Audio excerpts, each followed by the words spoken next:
Hello everyone, welcome to all of you chemophilic academy. जैसे कि last class में तुम्हें बताया था कि नेक्स्ट सेशन में मैं क्या पढ़ाऊंगा, फर्स्ट थर्मोडायनेमिक इक्वेशन। और फर्स्ट थर्मोडायनेमिक इक्वेशन से आजकल ऐसे ऐसे क्वेश्चन आ रहे हैं ना नेट में, कंफ्यूज कर देते हैं बच्चों को, उन्हें पता ही नहीं लगता कि कहाँ से की क्वेश्चन पूछ लिया। तो ऐसे ही जून 2018 में एक क्वेश्चन आया था। हालांकि इससे पहले तुमने चीज़ें पढ़ी नहीं थी, वहाँ पर रिलेट करना पड़ा, तुम्हें काफ़ी चीज़ें करनी पड़ी। जिस बच्चे का दिमाग चल गया उसने उस क्वेश्चन को कर लिया था, जिसका नहीं चला वो वहीं पर कन्फ्यूज हो गया था। तो सबसे पहले हम स्टार्ट करते हैं, पहले तो मतलब कर ही चुके हैं। आज के सेशन में हम स्टार्ट करेंगे फर्स्ट थर्मोडायनेमिक इक्वेशन। देखो,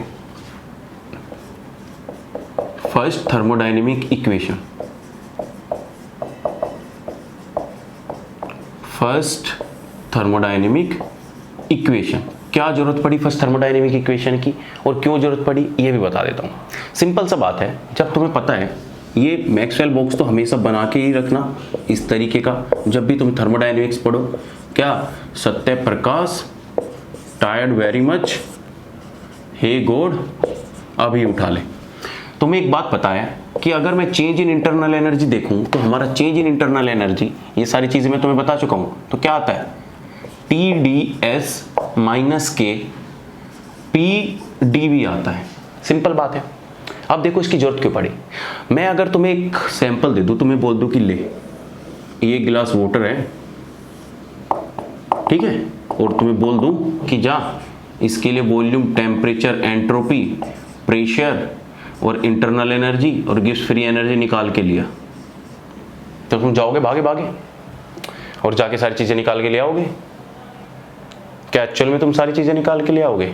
पॉइंट ये है, जी नहीं, तुम एक्चुअल में सारी चीजें निकाल के नहीं ले सकते। तुम सिर्फ इनमें से वो चीज निकाल सकते हो जो तुम किसी इंस्ट्रूमेंट से मेजर कर सकते हो। लाइक वॉल्यूम तुम्हें पता लग जाएगा इसका, तुम्हें टेम्परेचर पता लग जाएगा इसका, तुम्हें प्रेशर पता लग जाएगा इसका, लेकिन तुम मुझे बताओ एंट्रोपी कैसे मेजर करोगे, यू कैसे मेजर करोगे और जी कैसे मेजर करोगे? अगर सपोज करो ये सारी चीजें मेजरेबल होती तो तुम लैब में इनके ऊपर एक्सपेरिमेंट कर रहे होते। कभी BSc हो गई, MSc हो गई, अब तक तुमने कभी ये लैब में निकाली फिजिकल केमिस्ट्री में इंटरनल एनर्जी, एंट्रोपी और गिब्स फ्री एनर्जी? नहीं निकाली होगी। क्यों? क्योंकि ये नॉन मेजरेबल प्रॉपर्टी है, ये डायरेक्ट नहीं निकल सकती, ये डायरेक्ट नहीं निकल सकती। तो ये सारी की सारी क्या है? नॉन मेजरेबल प्रॉपर्टी है, नॉन मेजरेबल प्रॉपर्टी। तो नॉन मेजरेबल प्रॉपर्टी होने का मतलब क्या है कि हम इनको डायरेक्ट नहीं निकाल सकते, लेकिन इनडायरेक्ट तो निकाल सकते हैं। और इनडायरेक्ट निकालने के लिए मुझे इनका रिलेशन देखना पड़ेगा इन मेजरेबल प्रॉपर्टीज के साथ। तो वही हुआ था फर्स्ट थर्मोडायनेमिक इक्वेशन ने।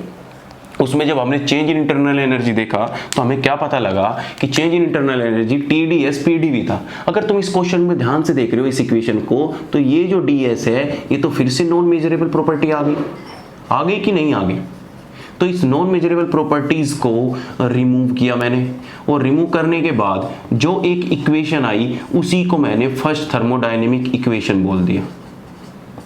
पॉइंट क्लियर है कैसे बनी फर्स्ट थर्मोडायनेमिक इक्वेशन? अब देखो होता क्या है इसमें। अब होता ये है कि मैं कुछ नहीं कर रहा, सिर्फ इस पूरी इक्वेशन को, इसको इक्वेशन नंबर 1 मान लेते हैं, इस पूरी इक्वेशन को मैं डिवाइड कर दिया dV से।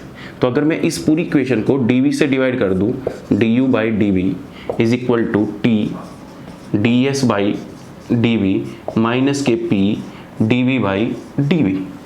ठीक है, अब देखो कुछ नहीं करना, इससे ये कैंसिल आउट हो गया कि हो गया? तो हमारा क्या आ गया? du/dV is equal to 2ds/dV minus के क्या आ गया? P आ गया। अब देखो अगर हम इस पे क्या ले लेंगे, टेम्परेचर को कांस्टेंट ले लेंगे। क्या ले लेंगे? टेम्परेचर को कांस्टेंट ले लेंगे। सिंपल है, क्योंकि जब हम इससे डेरिवेटिव फॉर्म में, पार्शियल की फॉर्म में जाएंगे, या अगर मैं यहाँ पे d कर दूं तो हमारा क्या आ जाएगा? T आ जाएगा, क्योंकि हमें कुछ ना कुछ कांस्टेंट लेना ही पड़ेगा। सिंपल है। अब देखो चीजें, ये जो तुम ध्यान से देख रहे हो del/del(S)del(V), देखो अगर टू बी एक्यूरेट लिखूं तो मैं इसको क्या लिख सकता हूँ? पार्शियल डेरिवेटिव की फॉर्म में। तुम्हें एक चीज तो यही नहीं पता होता कि स्मॉल d और कैपिटल D कैसे यूज होते हैं। चलो वो भी बता देता हूँ तुम्हें, आज तुम्हें वो भी बता देता हूं कि स्मॉल d और पार्शियल d कैसे यूज होते हैं। अब ये इक्वेशन बिल्कुल एक्यूरेट बनी है। देखो, जो तुम्हें कभी दुनिया में चेंज देखना हो, दुनिया में कभी भी किसी दो चीजों के बीच में चेंज देखना हो, तो हम वो 3-4 तरीके से निकाल सकते हैं। कि हम पहले बोल सकते हैं कि हम डेल्टा से चेंज देख सकते हैं। जैसे अगर मैं तुम्हें बोल दूं कि V2 माइनस के V1 इक्वल टू मैं क्या लिख सकता हूं? Delta V। Delta V basically क्या दिखा रहा है? डिफरेंस दिखा रहा है। ओके। ऐसे ही मैं एक डी से डिफरेंस देख सकता हूं। डी का क्या होता है, देखो ये डेल्टा जो वर्ड यूज होता है ये तब यूज होता है जब तुम्हें लार्ज डिफरेंस देखना हो। लार्ज डिफरेंस, दो वैल्यू के बीच में जब कभी भी लार्ज डिफरेंस होगा तो डेल्टा वर्ड यूज होगा। डी कब यूज होगा, जब तुम्हें स्मॉल डिफरेंस देखना हो। कैसे, तुमने देखा होगा कभी कभी एक वायर ले लेते हो और तुमने बहुत जगह पढ़ा भी होगा, अगर इसकी लेंथ x है, ठीक है, तो अगर तुम इसमें छोटा सा ऐसे करके कोऑर्डिनेट बनाते थे ना इस तरीके से, ये इसको हम क्या बोल देते थे, dx, क्योंकि हम इस पूरी लेंथ में क्या देख रहे हैं, सिर्फ स्मॉल चेंज देख रहे हैं। और क्लियर करता हूं, तुमने कभी देखा होगा जैसे एक सर्कल हो गया और मैंने एक सर्कल और बना दिया, इस इनिशियल वाले सर्कल की क्या है, रेडियस r है, तो हम बाहर वाले को क्या बोल देते थे, dr, क्योंकि dr basically represent the small difference. ठीक है। ऐसे ही एक तीसरी चीज होती है जिसको हम बोलते हैं पार्शियली डिफरेंस। पार्शियली डिफरेंस का मतलब ये है कि ये बहुत कम डिफरेंस, दो वैल्यू के बीच में जो बहुत कम चेंज होगा ना उसको ये पार्शियल दिखाते हैं। और जब बहुत कम चेंज हम देखते हैं ना तो एक छोटी से छोटी चीज भी इफेक्ट करती है सिस्टम को। तो हाँ, obvious सी बात है, मैं बोलने वाला हूँ कि जो पार्शियल चीज, हम कभी भी दो सिस्टम के बीच में छोटा से छोटा डिफरेंस देखेंगे ना तो हमें कुछ ना कुछ वैल्यू को कांस्टेंट रखना पड़ेगा। तो दुनिया में जब कभी भी तुम पार्शियल वर्ड यूज कर रहे हो ना या पार्शियल डेरिवेटिव लिख रहे हो तो उसके नीचे ब्रैकेट में देखना हमेशा कुछ ना कुछ कांस्टेंट हमेशा मिलेगा, हमेशा कुछ ना कुछ कांस्टेंट मिलेगा। तो डेल्टा भी क्या होता है, वेरी स्मॉल डिफरेंस देखने के लिए यूज होता है और इसकी कंडीशन ये है कि हमेशा कुछ ना कुछ कांस्टेंट आपको पार्शियल के साथ देखने को मिलेगा। ठीक है, जैसे मैंने यहाँ पे क्या लिया, जब मैंने डी को डेल एस में कन्वर्ट किया तो हमें क्या लेना पड़ा, टेम्परेचर कांस्टेंट लेना पड़ा। अब चलिए, अगर तुम इस रिलेशन को ध्यान से देख पा रहे हो, इस वाले रिलेशन को, ये वाला रिलेशन देख रहे हो, इस वाले रिलेशन में क्या है, del S by del V at constant temperature. तो ये क्या है, एक मैक्सवेल रिलेशन है। कैसा, देखो del S by del V at constant temperature, और दूसरा मैंने तुम्हें पहली चीज ये सब सिखा रखी है, दूसरा कैसे लिखोगे, इसका एक अपोजिट एल बना दो, ये बन गया। तो अगर मैं del S by del V at constant temperature लिखता हूं तो विल बी इक्वल टू क्या होगा, del P by del T at constant volume. तो कुछ नहीं करना, सिंपल सा इस रिलेशन को उठा के यहाँ पे पुट कर दो तो क्या आ जाएगा, change in internal energy with respect to volume at constant temperature equal to आ जाएगा T del P del T at constant volume minus के पी। और जो ये इक्वेशन आई थी, इसी इक्वेशन को हमने बोल दिया था फर्स्ट थर्मोडायनेमिक इक्वेशन। अब देखो, हमने इसको क्या बोल दिया था, फर्स्ट थर्मोडायनेमिक इक्वेशन। ओके। अब देखो, इसकी याद करने का तरीका क्या है, कुछ नहीं याद करना, सिंपल से याद रखोगे क्या, T P T P, T P T P, या और भी याद नहीं करना तो क्या याद कर लो, टप टप, क्या टप टप। क्लियर है। अब देखो, इतनी फॉर्म तो सब बच्चे जानते हैं फर्स्ट थर्मोडायनेमिक इक्वेशन की। इस फर्स्ट थर्मोडायनेमिक इक्वेशन को हम कितनी डिफरेंट फॉर्म में और लिख सकते हैं, उससे क्वेश्चन पूछा गया था। देखो ध्यान से, अब देखो एग्जामिनर क्या करता है, इस फर्स्ट थर्मोडायनेमिक इक्वेशन को हम और भी डिफरेंट फॉर्म में लिख सकते हैं। हम किसके, कोफिशिएंट की फॉर्म में लिख सकते हैं, थर्मोडायनेमिक कोफिशिएंट की फॉर्म में। अब तुम बोलोगे थर्मोडायनेमिक कोफिशिएंट क्या होता है, तो कोई दिक्कत नहीं है, सब बताऊंगा। तुम्हें पता है कि alpha equal to thermal expansion coefficient होता है, जिसको हम बोलते हैं relative change in volume with respect to temperature at constant pressure. Okay. और एक हमारा होता है बीटा, बीटा को हम बोलते हैं कंप्रेशन थर्मोडायनेमिक कोफिशिएंट। तो इसका होता है रिलेटिव चेंज इन वॉल्यूम, क्या, negative relative change in volume with respect to pressure at constant temperature. ठीक है, ये हमारा होता है। अब देखो, अगर इन दोनों को मैं रिलेट करके अल्फा बाई बीटा निकालूं तो हमारा क्या आता है, सिंपल सा, कुछ नहीं करना, डिवाइड कर दो, 1 by V del V by del T at constant pressure upon में क्या आ जाएगा, माइनस के 1 by V del V by del P at constant temperature. इससे ये कैंसिल आउट हो जाएगा कि नहीं हो जाएगा, और हमारा alpha by beta is equal to क्या आ जाएगा, देखो माइनस के del V by del T at constant pressure into, देखो जब इसको घुमा के ऊपर लेके जाऊंगा तो क्या हो जाएगा, del P by del V at constant temperature. अब अगर तुम इस इक्वेशन को ध्यान से देख पा रहे हो तो ये एक साइक्लिक रूल ही तो है, प्रेशर वॉल्यूम टेम्परेचर, है कि नहीं है साइक्लिक रूल, बोलो ध्यान से, देखो ध्यान से। अगर मैं इसको लिखूं del P by del V at constant temperature into del V by del T at constant pressure and del T by del P at constant volume equal to क्या होता है, -k1 होता है कि नहीं होता। अब देखो इन दो इक्वेशन को देखो, ये दोनों क्या, ये दोनों नहीं है कि नहीं है, सिंपल बात है। तो मुझे क्या करना है, डेल पी को उधर लेके जाना है और नेगेटिव साइन को इधर ले जाना है। तो हमारा alpha by beta is equal to आ जाएगा del P by del T at constant volume.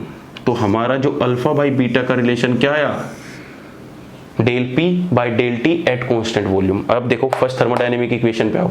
इस फर्स्ट थर्मोडायनेमिक इक्वेशन में del P by del T at constant volume दे रखा है। अगर इस वैल्यू की जगह मैं ये लिख दूं अल्फा बाई बीटा, तो हमारी फर्स्ट थर्मोडायनेमिक इक्वेशन बन जाएगी कि नहीं बन जाएगी, ऑब्वियस सी बात है। तो कुछ नहीं करना, जो second form of thermodynamic equation होती है वो कोफिशिएंट की फॉर्म में इसी तरीके से लिखी जाती है। किस तरीके से, इस तरीके से। देखो लिख देता हूं कैसे आएगी, कि अगर इसको कोफिशिएंट की फॉर्म में लिखूंगा तो del U by del V at constant temperature equal to क्या आ जाएगा, टी, और हम इसकी जगह क्या लिख सकते हैं, अल्फा बाई बीटा, और माइनस के क्या कर सकते हैं, पी। तो ये भी हमारी फर्स्ट थर्मोडायनेमिक इक्वेशन में ही काउंट की जाती है, क्योंकि दूसरी फॉर्म है। इसको भी हम क्या बोलते हैं, फर्स्ट थर्मोडायनेमिक इक्वेशन। और इसी इक्वेशन से जून 2018 में नेट में 4 नंबर में क्वेश्चन आया था, 4 मार्क्स में। बहुत सिंपल क्वेश्चन है और क्वेश्चन पर्पस के लिए ही मैंने तुम्हें ये सारा कंसेप्ट समझाया है। तो चलिए अब क्वेश्चन कर लेते हैं। देखिए क्वेश्चन क्या था, चलो लिखो क्वेश्चन क्या था। बहुत सिंपल था, बस तुम्हें ये पता होना चाहिए कि ये अल्फा बाई बीटा क्या होता है। देखो चलो क्वेश्चन लिखो। क्वेश्चन क्या है, इन्हें रफ कर देता हूं। अब तो तुम्हें पता ही लग गया, अब तो तुम्हें पता ही लग चुका है। तो देखो जून में क्या क्वेश्चन आया था। क्वेश्चन है एट 300 केल्विन, लिख देता हूं, एक बार रफ करने दो, इसकी भी कोई जरूरत नहीं है। अब ये इक्वेशन तुम्हें यूज करनी है, सिंपल सी। अब देखो क्या क्वेश्चन था। क्वेश्चन था एट 300 केल्विन।